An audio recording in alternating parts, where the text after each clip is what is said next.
Future maker study centre में आप लोगों का स्वागत है। मैं गुड्डू सर। पिछले वीडियो में हम लोग ने आव्यूह का योग, आव्यूहों का अंतर और आव्यूहों का गुणनफल पढ़ चुके हैं। इस वीडियो में हम लोग आव्यूहों के योग के गुण धर्म पढ़ेंगे और आव्यूहों के गुणन के गुण धर्म पढ़ेंगे। तो सबसे पहले बाबू ध्यान से देखिएगा और इसको आप लोग नोट कीजिएगा। नोट करने के लिए आप लोगों को समय दिया जाएगा। तो सबसे पहले हम लोग इसको समझेंगे और जो लोग ये वीडियो अभी नई देख रहे हैं तो वो लोग क्या करेंगे कि इससे पहले का वीडियो पहले देखेंगे तब ये वीडियो देखेंगे, नहीं तो ये देखने पर कुछ समझ में नहीं आएगा डायरेक्ट। तो सबसे पहले हम लोग देखते हैं कि आव्यूहों के योग के गुण धर्म, यानी जो आव्यूहों का योग है, आव्यूहों का जो जोड़ कर रहे हैं हम लोग, योग ज्ञात कर रहे हैं, उसका गुण धर्म, प्रॉपर्टी, यानी प्रॉपर्टीज ऑफ मैट्रिक्स एडिशन। तो सबसे पहले पहला गुण है क्रम विनिमय नियम। क्रम विनिमय नियम, कम्यूटेटिव लॉ। यदि ए तथा बी दो समान कोटि के आव्यूह हो, क्रम विनिमय का मतलब होता है कि क्रम को बदल देना, विनिमय कर देना। तो सबसे पहले इसमें हम लोग देखेंगे कि यदि ए और बी दो समान कोटि के आव्यूह हो तो a प्लस बी बराबर b प्लस ए होता है। यही क्रम विनिमय नियम है। यानी अगर दो को आव्यूह समान कोटि को हो तभी जोड़ सकते हैं, ये पीछे पढ़ा चुके हैं हम। तो a प्लस बी को हम b प्लस ए लिख सकते हैं, a प्लस बी को b प्लस ए लिख सकते हैं, कोनो अंतर नहीं पड़ेगा। तो यही क्रम विनिमय है, यानी कि क्रम को उलट देना। तो इसको याद रखिएगा कि आव्यूहों का योग क्रम विनिमय नियम का पालन करता है, यही होता है। सहचर नियम, एसोसिएटिव लॉ बाबू, एसोसिएटिव लॉ जो होता है उसमें तीन आव्यूह आएंगे, तीन को आव्यूह। लेकिन यह योग का, योग पर सहचर नियम गुणधर्म है। सहचर नियम, सहचर नियम में क्या होता है कि तीन को लेते हैं और तीनों को जोड़ेंगे। तो तीनों को जब जोड़ना होता है तो तीनों डायरेक्ट नहीं जोड़ता है, किसी दो को पहले जोड़ते हैं और तब फिर तीसरा को उसमें जोड़ते हैं। इसी को कहते हैं सहचर नियम। तो सहचर नियम में कि या तो बाद वाला दुगो को जोड़कर पहला में जोड़ो या पहले दुगो को जोड़कर तीसरा में जोड़ो, ये सहचर नियम है। तो यदि ए बी तथा सी तीन समान कोटि के आव्यूह हो, तो तीन समान कोटि के आव्यूह हो तो a प्लस बी प्लस सी, देखो यहाँ कोष्ट दिया गया है, पहले ही दोनों को जोड़कर तब इसको जोड़ा जा रहा है, या इसमें पहले ही दोनों को जोड़कर तब इसको जोड़ा जा रहा है। ये क्या होता है, बराबर होता है। तो ये हम लोगों का हो गया सहचर्य नियम। सबसे इंपॉर्टेंट पॉइंट इसको याद रखना है, ये आप लोगों को फर्स्ट लेसन में संबंध फलन जब पढ़ेंगे, रिलेशन फंक्शन, तो उसमें ये मिलेगा आप लोगों को। योग के तत्समक का अस्तित्व, योग के तत्समक का अस्तित्व, एग्जिस्टेंस ऑफ एडिशन आइडेंटिटी। तो योग के तत्समक का अस्तित्व, नहीं, योग के तत्समक का अस्तित्व कब होगा? तत्समक कहने का मतलब कि इकाई आव्यूह, आप लोग पढ़े हैं इकाई आव्यूह। तो इकाई आव्यूह का अस्तित्व कब होगा देखेंगे, और किस आव्यूह को तत्समक का अस्तित्व कहते हैं। तो सबसे पहले यहां देखेंगे कि यदि ए एक आव्यूह हो, यदि ए एक आव्यूह हो तथा ओ उसी कोटि का शून्य आव्यूह हो। किस कोटि का? तो जितना कोटि ए का है उसी कोटि का ये भी हो शून्य आव्यूह, शून्य आव्यूह हो तो ए प्लस ओ बराबर ओ प्लस ए, जानते हैं कि वो शून्य शून्य अवयव है। ए प्लस ओ बराबर ओ प्लस ए बराबर जब ए होगा यानी वही आएगा होता है तो आव्यूहों के योग का तत्समक शून्य आव्यूह कहलाता है। एक बात ध्यान दीजिएगा बाबू, सबसे पहले अगर कोई पूछेगा कि योग का तत्समक क्या होता है, तो योग का तत्समक का मतलब होता है कि अगर कोई संख्या है तो उस संख्या में क्या जोड़ी जाए कि पुनः वही संख्या है, उस संख्या में क्या जोड़ी जाए कि पुनः वही संख्या आए। तो जो संख्या जोड़ी जाती है उसी को कहते हैं हम लोग योग का तत्समक। तो ए में हम क्या जोड़ रहे हैं, तो ओ में क्या जोड़ रहे हैं, ए, तो यानी ए में हम ओ जोड़ेंगे तो ए ही आ रहा है। इसका मतलब कि ओ जो है वो योग का तत्समक अवयव है। यानी अगर कोई कहेगा कि योग का तत्समक संख्या किसे कहते हैं, तो योग का तत्समक संख्या शून्य को कहते हैं। किसको कहते हैं? शून्य को कहते हैं। ध्यान दीजिएगा। तो यहां हम लोग पढ़ लिए योग के तत्समक का अस्तित्व। अब हम लोग पढ़ेंगे, इसमें विशेष रूप से यही ध्यान देना है कि योग के तत्समक शून्य अवयव को कहते हैं। योग के तत्समक किस अवयव को कहते हैं? शून्य अवयव को कहते हैं। अब हम लोग चलते हैं, यहां ध्यान दीजिएगा। अब हम लोग पढ़ेंगे योग के प्रतिलोम का अस्तित्व। यहां अस्तित्व का हो रहा है एग्जिस्टेंस, तो हम लोग पढ़ेंगे योग के प्रतिलोम का अस्तित्व, यानी कि योग के प्रतिलोम का अस्तित्व कब होगा, योग का प्रतिलोम हम लोग कब ज्ञात कर पाएंगे। तो सबसे पहले यहां देखेंगे, ध्यान दीजिएगा कि योग के प्रतिलोम का अस्तित्व, the existence of additive inverse.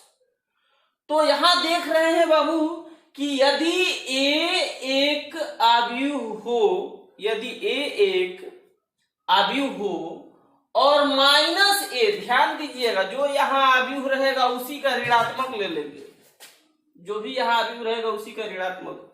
यदि ए एक अवयव हो और माइनस ए एक अन्य अवयव हो, माइनस ए एक अन्य अवयव हो, तो ए प्लस माइनस ए बराबर माइनस ए प्लस ए बराबर जीरो। क्या है? तो जो योग का इसका जो है कि तत्समक अवयव किसको बोले थे? शून्य अवयव को। तो इसका तत्समक आना चाहिए, यानी ये में ए एक अवयव है, तो इस अवयव ए में कौन सा अवयव जोड़ा जाए कि इसका तत्समक योग का तत्समक आए। तो योग का तत्समक जीरो होता है, तो ए में माइनस ए जोड़ो, इधर से चाहे इधर से जोड़ेंगे, जीरो आएगा। तब कहेंगे हो तो माइनस ए को अवयव ए के योग का प्रतिलोम अवयव कहते हैं। देखो बाबू, आप लोगों को हम बता रहे हैं कि प्रतिलोम दो तरह के होता है। प्रतिलोम का मतलब होता है व्युत्क्रम, इनवर्स। तो प्रतिलोम दो तरह का होता है, एक होता है योगात्मक प्रतिलोम, 7th क्लास में भी आप लोग पढ़ चुके होंगे। तो एक होता है योगात्मक प्रतिलोम, एक होता है गुणात्मक प्रतिलोम। तो योगात्मक प्रतिलोम में होता है क्या कि चिन्ह को केवल चेंज कर दिया जाता है। अगर कोई संख्या प्लस में है तो उसका योगात्मक प्रतिलोम माइनस में हो जाता है, अगर कोई संख्या माइनस में है तो उसका योगात्मक प्रतिलोम प्लस में हो जाता है। अगर गुणात्मक प्रतिलोम की बात किया जाए, अगर कोई संख्या, जिसे मान लो हम कहेंगे कि 5 का योगात्मक प्रतिलोम क्या होगा, तो कहोगे -5। ध्यान दीजिएगा, अगर हम कहेंगे कि 5 का गुणात्मक प्रतिलोम, 5 का बाबू गुणात्मक प्रतिलोम अगर पूछा जाएगा तो कोई बताएगा 1/5, उलट जाता है। क्यों होता है यहां देखेंगे डिफिनीशन से हम लोग। अब हम लोग ये जान गए कि अगर किसी संख्या का चाहे किसी अवयव का अगर योगात्मक प्रतिलोम पूछ रहा है तो उसमें माइनस से गुणा कर देंगे। अब हम लोग देखते हैं अवयवों के गुणन के गुणधर्म। आव्यूहों के गुणन के गुणधर्म, ध्यान दीजिएगा आप लोग। तो आव्यूहों के गुणन के गुणधर्म में देखेंगे सबसे पहले क्रम विनिमय नियम, जैसे इसमें देखे थे। तो क्रम विनिमय नियम में देखेंगे कम्यूटेटिव लॉ में कि आव्यूहों का गुणन क्रम विनिमय नियम का पालन नहीं करता है। आव्यूहों का जो गुणन है क्रम विनिमय नियम का पालन नहीं करता है। हम लोग एक्सरसाइज जब पढ़ेंगे आगे 3.2 तो उसमें क्लियर होगा कि क्यों क्रम विनिमय नियम का पालन नहीं करता है। जांच करेंगे, जांच करके हम लोग देखेंगे कि क्रम विनिमय नियम का पालन कर रहा है कि नहीं। क्रम विनिमय का मतलब होता है क्रम को उलाट देना। अर्थात इसको मैथमेटिकल लैंग्वेज लिख दिए हैं कि ए तथा बी उपयुक्त कोटि के आव्यूह, दो आव्यूह हो तो a into B is not equal B into A. संख्या में पढ़े हैं कि 4 गुणे 5 या 5 गुणे 4 बराबर आता है, लेकिन आव्यूह में ऐसा नहीं होता है। a इंटू बी लिखो चाहे b इंटू ए लिखो, ऐसा बराबर नहीं है। कोई जरूरी नहीं कि बराबर होगा, तो इसलिए a into B is not equal B into A बराबर नहीं होता है। लेकिन संख्या में ऐसा बाबू होता है, जबकि आव्यूह में नहीं होता है। तो ध्यान दीजिएगा आप लोग। तो इसको याद कर लीजिएगा कि a into B is not equal B into A होता है। साहचर्य नियम, एसोसिएटिव लॉ, किसमें साहचर्य नियम? तो गुणन में। यदि a b तथा c तीन उपयुक्त कोटि के आव्यूह हो तो a इंटू बी इंटू सी। देखो साहचर्य में बोले थे कि पहले दुगो को एक साथ करेंगे, इसमें शुरू वाला दुगो को किए हैं, इसमें बाद वाला को, इसी को साहचर्य नियम कहते हैं। अगर a b c तीनों उपयुक्त कोटि के आव्यूह होगा तो इस साहचर्य नियम का पालन करता है। इसको हम लोग समझने के लिए, एग्जाम्पल समझने के लिए एक्सरसाइज में हम लोग क्लियर करेंगे। अब हम लोग देखते हैं गुणन के तत्समक का अस्तित्व। गुणन के तत्समक का अस्तित्व, एग्जिस्टेंस ऑफ मल्टीप्लिकेशन आइडेंटिटी। तो गुणन के तत्समक का अस्तित्व, जैसे यहाँ योग के तत्समक का अस्तित्व पढ़े थे, तो उसी तरह से बाबू यदि a एक वर्ग आव्यूह हो, ध्यान दीजिएगा, गुणन के तत्समक आव्यूह के लिए यहाँ वर्ग आव्यूह जरूर ध्यान देना है। और वहां वर्ग आव्यूह कोई जरूर नहीं, कोई भी आव्यूह रह सकता है। यदि a एक वर्ग आव्यूह हो तथा i उसी कोटि का इकाई आव्यूह हो, i उसी कोटि का इकाई आव्यूह हो तो ai बराबर ia बराबर यहाँ a करेंगे, बराबर यहाँ क्या कर देंगे बाबू? a, ध्यान दीजिएगा, बराबर a हो। तो i को गुणन का तत्समक आव्यूह कहते हैं। अगर a में i से गुणा करो, i में a से करो, पुनः a ही आई। देखो जैसे a में 0 जोड़े, 0 में a जोड़े, a ही आया। तो योग का तत्समक 0 को कहे थे। यहाँ क्या है कि a में i से गुणा कर रहे हैं, i में a से कर रहे हैं, तो यही आ रहा है। तो गुणन का तत्समक किस आव्यूह को कहेंगे हम? इकाई आव्यूह को कहेंगे।